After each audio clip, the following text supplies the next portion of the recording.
After the 3-hour ride from Davao to the city of Mati, I was ready for the next thrill as we assembled for an early morning flight. Most of the guys are also members of the Mindanao Saga Flying Club, based in the city of Mati. Yesterday, I was with these guys on a motorcycle, but this morning, it's a totally different story. How did the club really start? We started the club by coming here on a motorbike. It was for the purpose of testing the capability of our motorcycles. Did you know that's how I started also? What a coincidence, huh? It was an idle place. I thought of, what about forming a club here, a flying club? Such a beautiful location. This is real think so, paradise.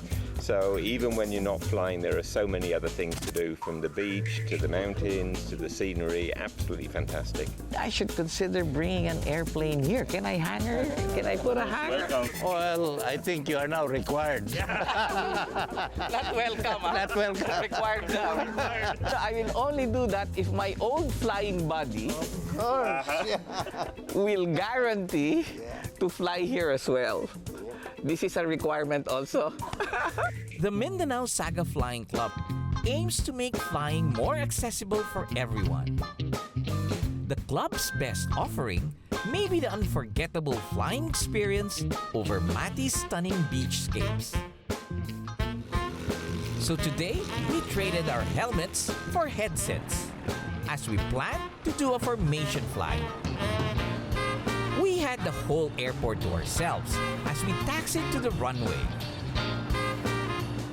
It was nice to see several microlights taxiing into formation. It was actually my first time to fly with Terry, even if I have known him for the longest time. Terry showed me how short the takeoff roll of this airplane was, as we literally jumped off the ground.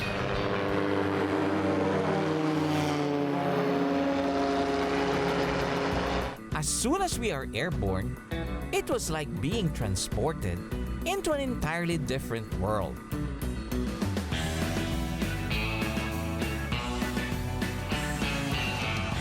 With its green mountains, tall coconut trees, and blue sapphire waters, Mati's beauty, as seen from above, is beyond compare.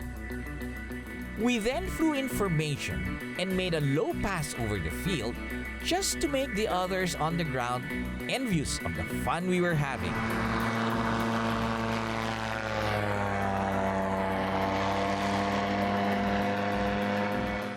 Terry, perhaps wanting to get the scare of his life, invited me to have control. I found the aircraft very light and responsive, although I was not used to flying stick with the throttle on my right hand instead of the left. But pretty soon, I was able to get the hang of it. We proceeded to land on the runway. Terry pulled one flap whose lever was unusually located on the rear. I was not used to the high RPMs of the Rotax engine, so I focused on the airspeed instead.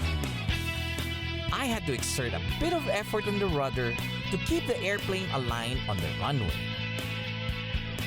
I carried on a little bit of power, and as we slowed down, my tail dragger instinct kept me alive.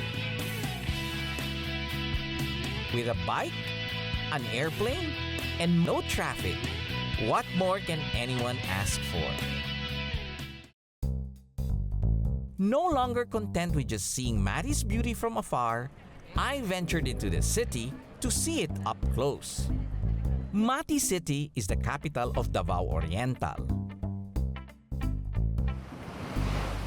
Surrounded by sandy bays and mountain formations, Mati sits at the southern part of Mindanao.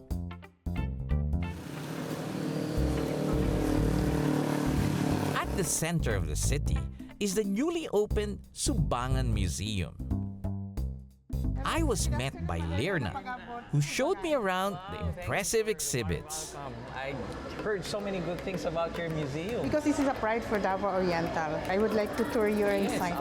In the middle of the museum, is a magnificent skeletal structure. This is the VOR, the acronym for Davao Oriental. It's a sperm whale, isn't It it? is believed to be a 47-year-old sperm whale. Lirna takes me upstairs to see the other exhibits. A good portion is dedicated to the Mandaya and Calagan tribes, two of Davao Oriental's ethno-linguistic groups. Before the Spanish came here, They were existing already. actually. Information on the tribe's traditional music, weapons, dresses were displayed, showing a very rich culture.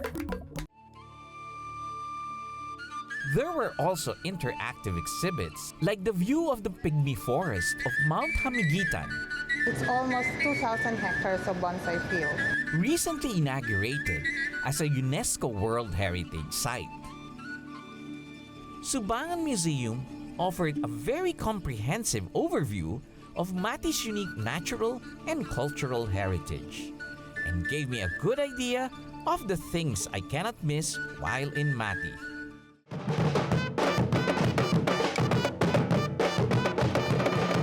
That evening, I had the pleasure of meeting the mayor of Mati, Mayor Carlo Rabat. I'm so happy to be here. It's the first time. You know how we greet in the local dialect? It's madayaw na pag-abot. Madayaw. His wife, baby, and his sister, Tanya, welcomed me into their city. We had dinner at the shores of the famous Dahigan Beach.